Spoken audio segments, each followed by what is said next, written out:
विद्यार्थ्यांच्या न्यायासाठी वंचित बहुजन आघाडीचे तहसील कार्यालयावर निवेदन. नीट व इतर स्पर्धा परीक्षांतील कथित पेपरफुटी प्रकरणाची उच्चस्तरीय चौकशी व दोषींवर कठोर कारवाईची मागणी. वंचित बहुजन आघाडी अंजनगाव सुरजीच्या वतीने गुरुवारी तहसीलदारांमार्फत राष्ट्रपती, पंतप्रधान, महाराष्ट्राचे मुख्यमंत्री तसेच संबंधित केंद्रीय व राज्यस्तरीय अधिकाऱ्यांना निवेदन देण्यात आले. नीट व इतर स्पर्धा परीक्षांमधील कथित पेपरफुटी प्रकरणाची सखोल चौकशी करून दोषींवर कठोर कारवाई करावी अशी प्रमुख मागणी या निवेदनातून करण्यात आली. निवेदनात नमूद करण्यात आले आहे की नीट परीक्षांमध्ये होणाऱ्या कथित गैरप्रकारांमुळे लाखो विद्यार्थ्यांच्या भविष्यावर परिणाम होत असून विद्यार्थी व पालकांमध्ये अस्वस्थता निर्माण झाली आहे. शिक्षण व्यवस्थेवरील विश्वास कायम ठेवण्यासाठी पारदर्शक, निष्पक्ष व विश्वासार्ह परीक्षा प्रणाली उभारणे आवश्यक असल्याचे निवेदनात म्हटले आहे.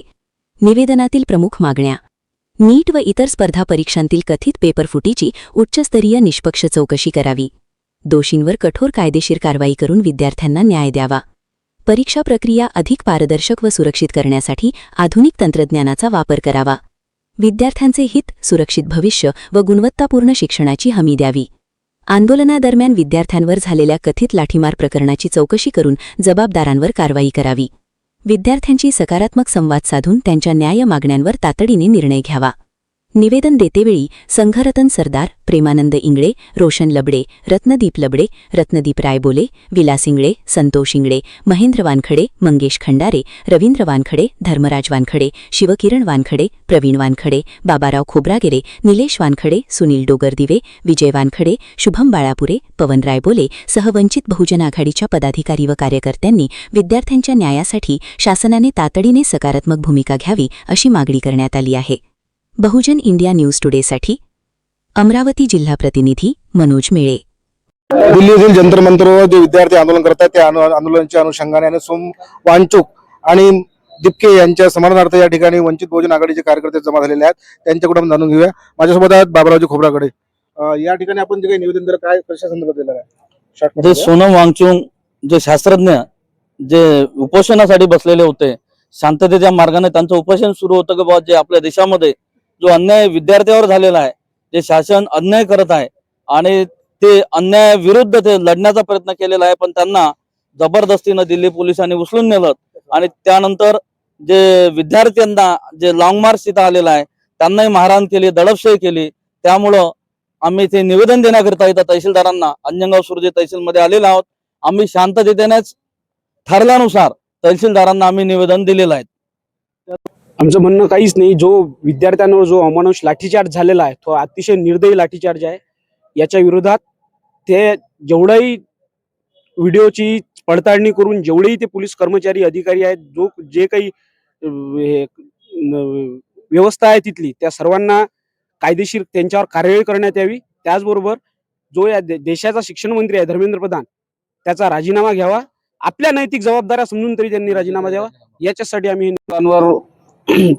जीव मरण्याची वेळ आलेली आहे 22 मुलांवर आणि त्या विरोधात जंतर मंतरवर या पोरांनी आंदोलन छेडलं होतं. त्या संदर्भात त्या मुलांवर लाठीचार्ज झाला, त्यांना न्याय मिळावा आणि धर्मेंद्र प्रधान यांचा राजीनामा देण्यात यावा हीच आमची विनंती आहे. देशाचा कणा आहे, तर याच्याकडे सरकारनं लक्ष द्यायला पाहिजे. आणि युवकांनी जो लाठीचार्ज केला हा तर सर्वात जास्त त्यांना अन्याय केला. त्या अन्यायाचं त्यांनी जरासं काहीतरी फळ भेटावं म्हणून त्यांनी राजीनामा दोघांनी द्यायला पाहिजे. नरेंद्र मोदी आणि आपले ते शिक्षण मंत्री दोघांनी राजीनामा. सर्व चालू असलेलं आंदोलन आहे, जे आपल्या मुलांवर लाठीचार्ज झाला आहे. आमची एवढीच मागणी आहे की त्या दिल्ली पोलीसवर कठोर कारवाई व्हावी आणि धर्मेंद्र प्रधान यांचा राजीनामा तर द्यावाच, पण शिक्षण व्यवस्था हे चांगल्या प्रमाणात सुधारावी, हेच आमचं या आंदोलनातून म्हणणे आहे. जो तिथं उपोषणाला बसलेला आहे हा साधारण व्यक्ती नाही आहे. हा आशिया खंडातील सर्वात मोठा पुरस्कार प्राप्त करणारा व्यक्ती आहे आणि प्रशासनाला लाज वाटली पाहिजे की आतापर्यंतही तिथे गेलं नाही. मोदी साहेब तिथे गेले नाहीत अजूनपर्यंत. आणि तरुण जो आहे या तरुणाला फक्त केसेसच्या मध्ये फक्त गुंतू नका तुम्ही. अजूनपर्यंत तरुणाला तुम्हाला जायला तिथं वेळ नाही भेटला. सोबत या देशाचा सीजीआय असा म्हणतो किंवा मला ते व्हिडिओ पाहायला वेळ नाही. मग आता याचा विचार केला पाहिजे तरुणांना की खरंच या देशात लोकशाही नांदत आहे का?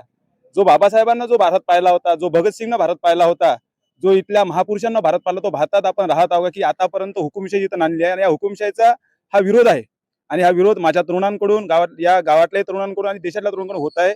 याचे जे पडसाद आहे हे पुढे दिसतच आहे. ही खरोखर हुकुमशाही हटली पाहिजे आणि खरोखर हुकुमशाही आहे आता.